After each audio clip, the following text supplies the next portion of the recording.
Hey, everybody. So obviously the Chicago Bears are going to the Super Bowl based on what we saw today, Sunday afternoon, big time contest between the Bears and the Titans. As a matter of fact, we're going to be joining our brother Jarrett from the Sick Podcast, Tennessee Titans, to talk about all this stuff. There's too much to go over. I'm not even going to do a legit cold open. So, Sammy, let's just go ahead and start the show. Turn up your volume.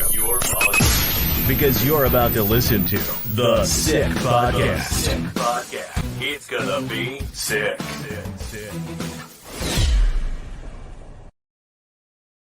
It's Saturday. You know what that means. It is time for, It's time for preseason football. And joining us from the Sick Podcast, Tennessee Titans, it's Jarrett. And I want to come in. I want to sit here and love up both of our teams because I thought what I saw today, especially from you guys, from that first drive especially, you got to be encouraged. Now, I've been somebody who did not think very highly of the Titans coming into the season, but I got to be honest, that first drive, you had it going on. Malik Willis looked better than he did all year. What did you think? First of all, coming into this, I just want to apologize. I tweeted at you this morning as a little sarcastic thing saying... Did I miss it? Oh, my God. I was too busy arguing with all the Kirk Cousins fans. Yeah, you may have missed it, but yeah, I just want to apologize. You're right. I'm wrong. You're very good looking. I am not. You're very intelligent. I am not so smart. So congrats to the Bears on their first preseason win. But going into it, I wrote some notes down because I wasn't really home, but I watched all the game. Play action. We didn't see a lot of it on Todd Downing's offense last year. It was so vanilla, but Tim Kelly automatically coming in first play of the game. Play action. He hits, I think it was Chris Moore across the middle. So that's very encouraging. Another one, Tajay Spears. The rookie coming in looks very explosive. He's going to be a great complement into this backfield with Derrick Henry. I don't see Hassan Haskins really surviving in that because Julius Chestnut late, as we're still watching the game over here, late in the game, looked really good. But listen, the wide receivers are there. We didn't have Burks and Chig and anybody out there, but Chris Moore and Malik Willis and Will Levis at some times he really didn't look that great in the game. Rookie starts, but all in all, very, very, very happy after the first preseason game. One of the things that impressed me was that the offensive line of the Tennessee Titans, and I guess this is a concern for the Bears in that first series, the Bears defensive line wasn't getting much push and was actually getting pushed back down the field, which is why we saw Tajay Sharp being able to be very effective running the football. The first play of the game was a busted coverage for the Bears, but still, when a team busts coverage, you got to go out there and make the throw. I mean, you can't dismiss that kind of thing. Although I will say that the Kyler Gordon jarring that ball loose, that was closer to a fumble than the one that they challenged that wasn't a fumble. And I don't know. I like that the coaches challenge early in the preseason games just to kind of show the players, like, I got your back. But, like, what does it really matter? Like, coach, like, let them play. Like, it doesn't matter. Like, go out there and play. But I was impressed. But I do want to say, because I'm going to ask you a lot of questions about the Bears because I'm selfish. But I do want to give credit to the Tennessee Titans for the way that they executed coming out of that thing. 7 plays, 75 yards, seamless. For the Bears, a lot of the problems they had last season was stopping teams on third down, and that kind of showed itself again. And there's some guys missing, but still, you play with the players who are out there on the field. I thought Tennessee was doing a pretty good job, and like you said, without your big name wide receivers still having the ability to move the football, that's a huge compliment to you and your team. And I feel like I'm going to have to owe you guys a couple of visits. I think you're probably going to end up winning more games than I gave you credit for initially.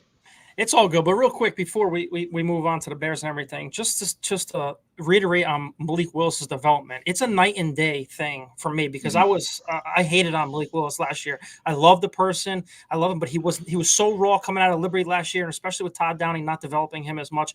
With Charles London now as the quarterbacks coach and Tim Kelly, it looks like he's taken that next couple steps now into this offense. And I'll be all the guys, Vinny and Sal, will probably be like, "Oh my God, I can't believe this guy's saying this right now," but it's the God's honest truth. I can actually see him being the number 2 behind Ryan Tannehill as of now versus Will Levis, because Will Levis, he was sharp a little bit, but it looked like he tried fitting balls into tight windows, overthrowing, and he didn't feel the pressure when he was rolling. He a couple of guys, Tajay Gibson, another one. We'll get to him. He had a hell of a day for you guys.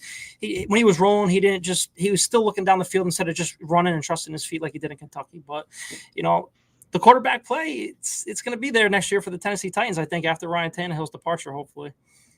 Yeah, I know. I think that, when Malik Willis was coming out of college, and a lot of people not dismiss him, but they will be like, well, he's from Liberty and everything. Like he was an SEC recruit. I mean, he went to Auburn before he went back. And you see this. I mean, Joe Flacco famously did this too, where he got chased out of Pittsburgh, ended up at Delaware State, goes on to be a pretty credible NFL quarterback, wins a Super Bowl. I don't think that that's anything to sneeze at. And so I think Malik Willis, I don't know, if I was the Tennessee Titans, because I wasn't a big Will Levis fan coming out of Kentucky, I'm like, I might have pocketed that one and gone after somebody else and said, maybe we'll wait another year before we want to address the quarterback position. But you know what? You do have some promising futures there. So I think that's going to be good for you guys moving forwards. And speaking of quarterbacks, Justin Fields, I mean, I don't know. He was perfect, threw for 130 yards, pair of touchdowns. I don't know what more you would want out of him.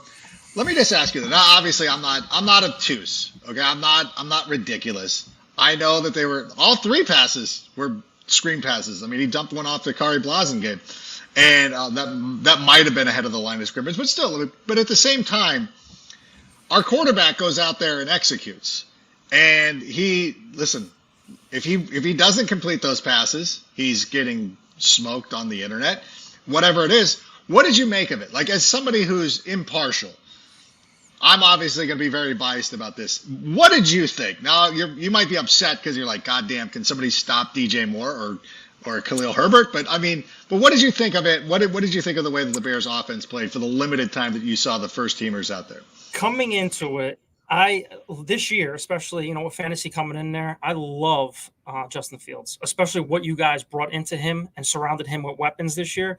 So when I initially first saw that screen pass and then the next screen pass go for a touchdown, Mike Vrabel's going to kill these guys on Monday for the film, because talking about breakdowns and everything like that, Justin Fields finally has weapons to actually be a top 5 fantasy and possibly a top 10, 5 to 10 quarterback in this league this year, I believe. He makes plays. He makes the people around him so much better. I loved him at Ohio State. It's just 2 screenplays.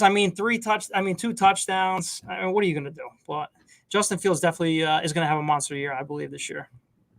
Yeah, it's one of the things that I would even say that the screen game is something that the Bears need to improve on. I mean, at the end of last season, they were running it a lot because I think that Luke Getsy really wants him to hone that in. They're pretty comfortable with him as a deep ball passer. I think that was his bread and butter. You go back to his time at Ohio State, he can throw the ball deep, and it is going to be an element of his game.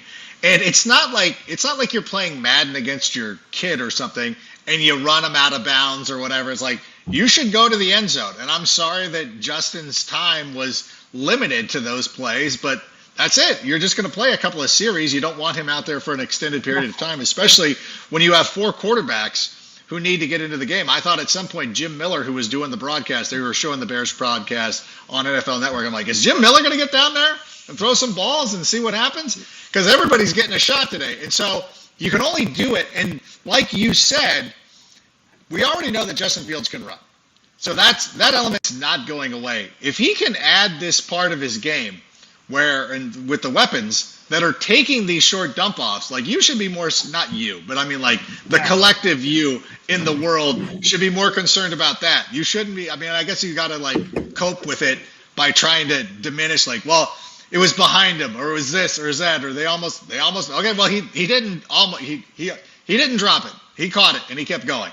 And so I thought that was very impressive. I also thought too, let me ask you, like, after that play, after the DJ Moore play, and the Bears defense looked terrible, and obviously the Titans shifted quarterbacks. They brought in Will Levis. The Bears defense looked like they had, is it my imagination? It looked like the Bears defense had more juice. Like, they were feeding off what happened. Zach Pickens got in there, the rookie out of Kentucky, South Carolina. One of the SEC kids. Kentucky, but whatever. He goes in there, has a huge sack. I don't know. It felt like the Bears' demeanor changed after that DJ Moore. Is that me just being a fan, or did you kind of notice that as well? No, I kind of noticed that as well, because you guys lacked that last year. Now you have that explosive wide receiver that's going to be with you guys for the rest of the year, and especially that gives him weapons to be Justin Fields like he was at Ohio State. I'm telling you, I do believe I have you guys picked almost second in the division with the Lions. It's going to be a shootout, but I do believe you guys are going to make the playoffs this year because I think you guys have a really good team, especially what you did on offense, especially signing Ndakwe. What was it, last week or this week? Oh, yes. No, August 5th or something like that. Just recently. So, I mean, it's been recent. Yeah, I mean, you guys made a ton of moves. And the biggest thing is surrounding Justin Fields with talent, especially not him using his legs like he did so much last year because plays broke down because the wide receivers and everything. He has weapons now to be that person. I've been saying it, this whole podcast, and I've been saying it to my buddies for fantasy leagues that we're having on Friday, and I had a fantasy draft on Wednesday. So I'm in love with Justin Fields, and I really think you guys have the star of the making this year. So you guys are gonna. I watch you guys all the time on NFL fantasy and everything. Justin Fields is going to be it for this year. And just to let everybody know that NFL Fantasy Live is returning Monday.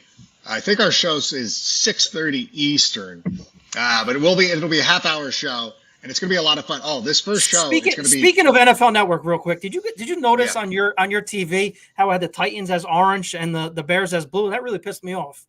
What's going on with production over there? I think you need to work the leading in your TV. I don't think I didn't notice that, but then again, I'm not looking at that, so I notice all those slights as well. Where it's like, well, there you go. Like I would notice that too. I'll go back and check it out as I'm watching it on Game Pass or NFL Plus or whatever we're calling it now. But just to go back, NFL Fantasy Live returns Monday. So, and it's going to be a great lineup on Monday. The first show is going to be Kimmy Chex, Cynthia Freeland, and me. So it's going to be an all-timer. So I hope that everybody's watching and getting ready. Speaking of which, Khalil Herbert, a lot of people had been asking me, who is going to be the running back who emerges? And we saw Khalil Herbert get some reps. Goodness gracious, he looked pretty good. What were your impressions? It's hard to just give him the job and be like, this is going to be the guy. But I was very impressed with the way he moved, especially on that touchdown run, especially the way he finished it. I thought that was one of the most impressive things. I mean, he's a guy trying to vie for a spot. Who's your running back? You lost who's the? We got Khalil Herbert. Yeah, David Montgomery goes to the Detroit Montgomery Lions. Went to the Lions.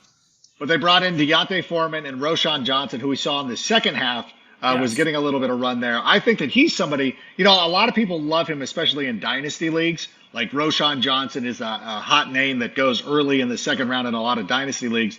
But I thought that Khalil Herbert kind of established himself like this should be the guy that we draft. Yeah, especially behind Justin Fields again. As I talk, I think it's gonna be a great compliment to him. And listen, he's vying for that starting role, and I think he proved it. Behind a great screen pass that went 60 yards, the finish of the goal line. He did pretty well. I'm not gonna lie. And some other guys who performed pretty well today were a lot of the rookies. Tajay Gibson. I'm gonna say. I want to ask you about Tajay Gibson, man. He's been all over the field. This is a guy too. Like last year, we had high expectations for him. Now, certainly when the Bears traded away guys like Roquan Smith during the season, Khalil Mack, Robert Quinn, you diminish your defensive line, and they bring in Dom Robinson, who was a college quarterback at one point, or a high school quarterback that was learning to play defense. Gibson was somebody who we had expected to step up, didn't quite make that leap, but on Saturday looked like somebody, because he was actually third on the depth chart. When the Bears released their unofficial depth chart this week, we talked about it on the Tuesday, Take It to the Rank, that Gibson was third. And there's a lot of, you don't want to overreact to these preseason depth charts because there's a lot of monkey business going around, but it certainly felt like a message was delivered. He had to be annoying for you to watch him. Like anybody block, like he's one of those guys. That's what you want from a player like that. Your whole front. We gave up 8 sacks. Once our offensive line, our starters per se in the preseason, I like Jalen Duncan, all the other guys that are vying for spots, who I was very high on. Daniel Jeremiah was very high on. He got exposed, in my opinion, by Gibson a couple times. So letting up 8 sacks for the Titans for their back end starters and guys trying to make the roster is not very good. So, yeah, especially with the depth positions, you don't want any letdowns, and you don't want anything. Especially what happened to our offensive line last year. Yeah, the Bears, going through offensive line issues as well for the last number of years. It looks like Darnell Wright looked pretty good. We could debate whether Braxton Jones had a push in the back on DJ Moore's. Listen, did he or didn't he? I understand how you would feel that way. Again, it's a preseason game. I think that there was a lot of like, we'll see what happens. Like, I felt his momentum was going, and Braxton Jones just suggested to him that he should fall down. That is my interpretation of everything that happened. But at the same time, you can't deny like DJ Moore's speed. But one of the things that I was the most encouraged about with the Chicago Bears is, last year they found Braxton Jones in the 5th round. This year, they traded down from 1 to 9. You pick up DJ Moore. Darnell Wright looked really good. Zach Pickens looked good. Even the kid, Travis Bell out of Kennesaw State, looked really good. Got a sack there at the end. Tyreek Stevenson played very well, breaking up some passes. There was a possible interception that, you would have liked for him to make, but still break up the pass first. If you get an interception, great. But you got to stop the guy from catching it. That is the most important thing. One of the things I noticed, too, was that Justin Fields was one of the first guys there. Like, Justin Fields is on the sideline watching the play. He's not sitting on the bench. I don't know if you picked up on that, but I kind of love that kind of stuff. And I thought the camaraderie of the Bears, and again, as a fan, I just felt a little bit different on it. I felt, too, with the Titans after that first drive. I thought your team, like chemistry-wise, looked like it was pretty good. But ultimately, how do you feel? I'll ask you, how do you feel, score notwithstanding? What did you think about the Titans overall? How do you feel if you're going to put a button on what you saw today for Tennessee? Very encouraging with the offense, especially the first drive and a couple, with Malik Willis. Like I said, Malik Willis surprised the hell out of me today. It's the way he commanded the huddle. I think before we came on, I think he was 15 of 21 for 166 yards and an interception. Really good. So that interception, you could throw that away because it was high off of Wiley's hand. It got picked. It should have. That was not his fault. That was not. Yeah, it was not his fault. But like I said, he surprised the hell out of me. And for him to command the huddle like he struggled so much last year is such a big difference this year. So going into this, if Ryan Tannehill does leave next year and it comes down to Malik Willis and Will Levis. And the way he played today, I actually feel comfortable with him going forward next year because there's a couple guys on the podcast, Alan, Vinny, and the guys on Twitter, how you guys feed off of Twitter or X, how we call it today, that say why don't we trade him to Arizona because Arizona looks like a crapshoot over there and get a draft pick for him. I say no because with the quarterback, you can dress a quarterback now and it doesn't count against a 53-man roster. Keep him. And we had Jim Wyatt on, our senior writer for the Titans last week, and he said the same thing. He has no money tied to a contract. Keep him and develop him to continue to develop him and Will Levis. So I mean, offensively, the sky's the limit for this team. I said it to you last time you were on this podcast, especially with Tim Kelly and Charles London developing these guys. Now we got Nuke and Traylon Burks and Chig and Henry and Spears. That's a lethal bunch right there going into this season. So that 4 wins that predicted us at the beginning of the year, I think it's going to go up a little bit to double digits. That is that's going to blow up by week 8, and I'll be returning a visit. And exactly. It's fine. But I mean, you guys did not have DeAndre Hopkins when I made those predictions. Yeah, and I think that what we saw, and not to bring the Indianapolis Colts into this, but what little I've seen of the Colts game so far is they need to mirror what the Bears did last season, is develop Anthony Richardson, hope that he becomes you're comfortable with him to where when you end up with the first overall pick in the draft, you can flip it for some more pieces and kind of build around him. But I think that Tennessee looks very good, and I think that's going to be a pretty competitive team. I think you're far and away. I think them and Jacksonville are going to be far ahead of the other two guys. I think Houston will be fine, but I think Indianapolis is going to be absolutely dreadful. For the Bears, they're very encouraging things. I thought that Kyler Gordon played very well. I think Tyreek Stevenson played really well. As a matter of fact, I thought that the penalty on Tyreek Stevenson was so unnecessary. How was that unnecessary roughness? It was an unnecessary flag. We actually thought it was going to be on Sewell for tackling out of bounds, but you're no, everybody was in bounds. It was a legitimate play, but he was all over the place. I wonder if he's going to get the Kyle Fuller treatment now, where everything that he does is going to be underneath the microscope. And so I hope not, but he played well. Kyler Gordon showed some stuff. I thought that the first team defense could clean up a little bit, be a little bit better. They need to get off the field, but they did respond after the first touchdown. I think that's one of the things that you want from a team, is that when you make a big play, and this, you score a big touchdown or something like that, you want the defense to respond. Like, yeah. get off the field as quickly as possible. Yeah, right? And like that's the one thing too. Like it's bad for you guys, but it's good for us. After you drive down the field 75 yards for a touchdown, you're like, okay, defense, get this other team off the field, and then here comes DJ Moore going 65. That's got to be infuriating. I do not want to be a player, as wins and losses. I think that defensive unit that was on the field is going to get a talking to by Mike Vrabel come Monday. Like you got to get off the field. Like you don't want to make play. Like that's exactly what you don't want to have happen when your young quarterback that you're trying to develop just marches 75 yards, like virtually just amazing, saunters into the end zone, and then you give up a touchdown in 2 plays. That's pretty much what you don't want. That and 2 screens for a touchdown. Needless to say, 2 screens. Vrabel's going to kill these guys on Monday. So you asked me a ton of questions about the Bears. I just want to ask you a couple things on the Titans. Anything that popped out to you guys? I'm not you guys, to you as a NFL guy. Like how do you see the development of Malik Willis, Will Levis, and did anybody else pop out on the screen to you in the game? Well, I will say that Malik Willis was the most stark. Like that was night and day. Kind of what I expected from him last year. I really did think that he was going to hit the ground running a little bit more because I think that even though you go and play at a university like Liberty, you're playing football. And even if you're playing, it's better than not playing.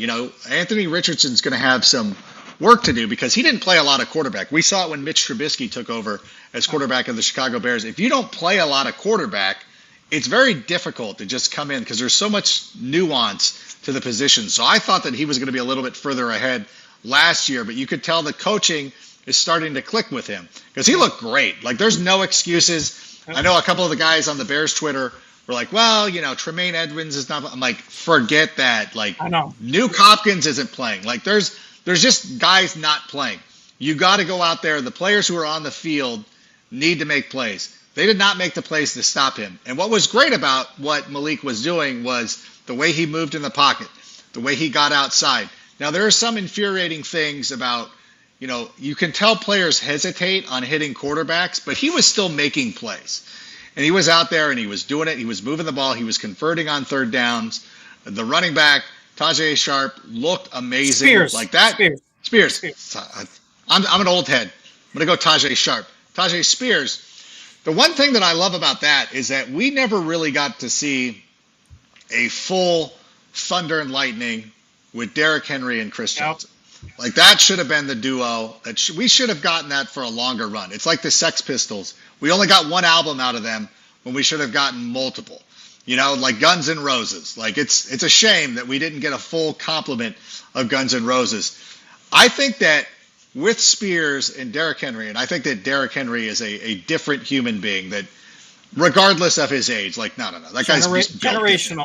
Yeah, 100%. I think that to me, that was the most worrisome. Is there like, goodness gracious, like that is going to be very difficult to defend. And now that I've gotten a chance to see it, if I was redoing the predictions, I would obviously change my Titans predictions. I'm going to be memed again. I'm not going to be able to go to Nashville, and that's fine. I'm expecting it, and I will wear it. You can come with us. It's all good. You're on our team. There it is, yeah. I even told somebody who there was some Tennessee blogger who I even messaged on IG. I said, listen, I'm not going to do this for every fan base, but because I'm friends with you guys, I'm like, I will pay my comeuppance to the Titans because I'm already convinced like that one's going to miss. I know the Commanders fans are convinced or think that their team's good. It's like, no. You guys already hate Eric Bieniemy. You're not good. My thing, though, is offensively, they're going to be very good. And the line, I thought the line played very well. I thought the line played incredible, pushing the ball, pushing the Bears defense down the field. I thought that Spears was making guys miss, and the tackling has improved. I mean, the Bears in training camp have done a great job, and the defense has been chirping the whole year. They're really feeling themselves. But now they got to look at some of those missed tackles, and I don't think that was being lazy or anything like that. Like Spears was making them miss. So they got some things, but I thought that you give credit to Tennessee for going out there and executing the plays. making the plays. And again, whenever somebody, and I hate this too, like, well, it was a busted coverage, like, you still got to make that throw. Yeah. You know, Willis still needs to make the throw, and he's got to make it catchable because the Bears scored a couple of touchdowns last year on defensive breakdowns. So you do that. Defensively, which is where I have a little bit of concern for the Tennessee Titans is, and this is what Mike Vrabel is going to address come Monday or even tomorrow morning, is that you cannot allow two players, and I don't care how great they are, and as much as I love it as a Bears fan, you got to clean that up. And thankfully, it's the first week of the preseason. It's not the end of the world. But that is going to be something that, and maybe it's better off that you find out about it now, that you can address it now, that you get that cleaned up. That can be a problem because, you know, still good enough to be competitive in the AFC South. But for a team, if you have aspirations of competing with some of those good teams in the AFC, you cannot go into Kansas City or Cincinnati and play defense that way and expect to be successful. So that would be my one thing that I think they need to work on. And I didn't like that your kicker missed. Oh, Cairo Santos. One of them Cairo Santos was out there drilling it. But that's your, I know the kicker was wearing number 40. He's caught then? We have two kickers vying for a spot, Shudak and the rookie from Texas Tech, Wolf. Shudak hit and Wolf missed. Wolf missed. He pushed it. Yeah, he pushed it to the right. Yep. So, I mean, that was a big thing. We asked Jim Wyatt last week, and we've been talking about it, since March. Kickers are people, too. We say, just like Rich Esiason says the same thing. Yeah. Do we keep these rookies for light contracts, or do we go out at the end of the preseason and sign a Robbie Gould off the street? He has San Francisco ties with Rank and Jarett. Who knows? But kickers have been killing us every single year since Rob Baronis, rest in peace to Rob Baronis, left our team last year. Who was it last year? Fat Randy. He missed the kick. Randy Bullock, He missed the kick against the Giants. That could have really brought us to the playoffs last year instead of the win. It got the Giants to the playoffs. Yeah. Yeah, and it could have had us in the playoffs instead of the win in against the Jaguars. Yeah, because you could have lost both games to Jacksonville. Yeah, you would have been in. You would have been in. Yep. So it is. Kickers are very important. You know what? And it's one of those things, too, that, I mean, you don't have to tell Bears fans that kickers are very important. Yeah. If we had Cairo Santos back in 2018, we might be talking about a Super Bowl appearance. Because as much as, we always harp on this, I'm convinced that the Bears, well, number one, if they would have beaten Miami during the regular season, they would have been the 2 seed. That means either the Rams or the Cowboys would have came to them in the divisional round. But whatever. I go, no matter what you thought about that year, and if we could have represented the NFC in the Super Bowl, we would have, what's possible, we would have played the Patriots. And there is no way that Bill Belichick would have ever lost a Super Bowl to Matt Nagy. That is impossible. That's never happening. So it doesn't matter. But the kicking is an issue, and I think it'll be interesting to see what Rand Carthon thinks of the organization, because if you think you're going to be competitive, and you're going to be good, then you go out and you get a veteran kicker like Robbie Gould. And if you don't, if you think we'll see what happens, then you have the rookie. So I think that'll be. Now, does it affect that? I know these guys are working out like Robbie Gould and all these other free agent kickers. Does it affect that if we bring those kickers in late into the preseason? Does it affect them? Do they come in cold for a game because they were against no rush versus these other guys like Shudak and Wolf? They actually have preseason stuff, so the guys are rushing them. I mean, Jim Wyatt brought that up last week, so I don't know. I don't know if that's the right move. You keep the Shudak kid. Who's our friend who's on the golf course right now? Sal? Yeah. Okay. Sal can play golf every day for 6 months. Rory McIlroy could take 6 months off. Who do you think's more likely to sink a clutch putt? Okay. When you're a professional, you're a professional. Fair I enough. don't think it's going to matter. I don't think it's going to matter too much. Fair enough. He'll come in. Robbie Gould has earned his stripes in the NFL. He's going to be just fine. If that's the decision that the team makes. But I think that ultimately, you do want to find, if your rookie kicker can make those kicks and you can count on him, that's exactly what you want, because the financial part of it. But you can't be like the Chargers and getting rid of guys like Younghoe Koo and being like, Dicker the kicker's been fine for them, but you probably should have kept Younghoe. But you live and you learn. But listen, I want before we close this out, I need to mention too. By the way, we'll be back on Tuesday night. We're locking down a guest for Take It to the Rank, so we'll be talking more and get a chance to watch the film. The one thing that I have to address, you guys are Tennessee guys. One of the friends of the show, Bayless Jones Jr., would have preferred that they love his talent. I know that people are probably asking about this. They love his talent. They love what he can do. He's made special plays on special teams. He did catch a pass, so he didn't get buried. He did not get on the field on special teams again, but he was out on the offense. He was running routes. He did catch a pass, so hopefully he's earned a little bit more time. But I don't know. I know that I'm getting asked, and I've seen it on Twitter. He's still our guy. We're not giving up on Bayless. I just had to point that out. But Jarett, what do we got coming up for the Tennessee Titans podcast? What do you got? What do you got moving on? We have in the works, possibly it's more than 90% right now. We have a special guest coming on Tuesday, and possibly the following week, the week of the 20th, we have another special guest coming on Monday. So we have things planned coming up in the next 2 weeks over here for the season. All right, and that's the Sick Podcast, Talking Titans. If you're a Titans fan, thanks for joining us here today. We appreciate that. And of course, Tuesday we'll be back with Take It to the Rank. We're working on one of my favorites who covers the Bears. I don't want to give it away. I don't want to jinx it, but we'll hopefully be doing that. But then we'll get a chance to watch some tape, take a little bit of a deeper dive on what happened here on Saturday, but wanted to get out some initial reactions. So Jarett, I appreciate you joining us. Sal's done forever. Like, listen, there's a golf course. I'm looking at a golf course right here. And then what's behind you? What's that? That's my house. Behind you. Coachella's over there. Yeah, there you go. There's Coachella. The Coachella Fairgrounds are that way. There's a golf course. This is hole number 4. Is right there. And you know what? I stayed here. I woke up this morning. I watched Arsenal. Had a wonderful morning. They won. The Bears won. This has been a great day. I think I'm going to go thrifting now. I'm going to go try to find some more vintage polo shirts. And then later on I'll watch some tape, and then we'll get you ready for Take It to the Rank on Tuesday night. Talking Titans also on Tuesday. I will be joining them very soon to eat some crow on my record prediction. But I want to thank everybody for being here. Great stuff, and that's all I got. Do you have anything else to add, Jarett, before we go? Absolutely. Tighten up. Tighten up. Bear down. Thanks for joining us here today. And Sammy, go ahead and play us out. Turn up your volume. Because you're about to listen to the Sick Podcast. It's gonna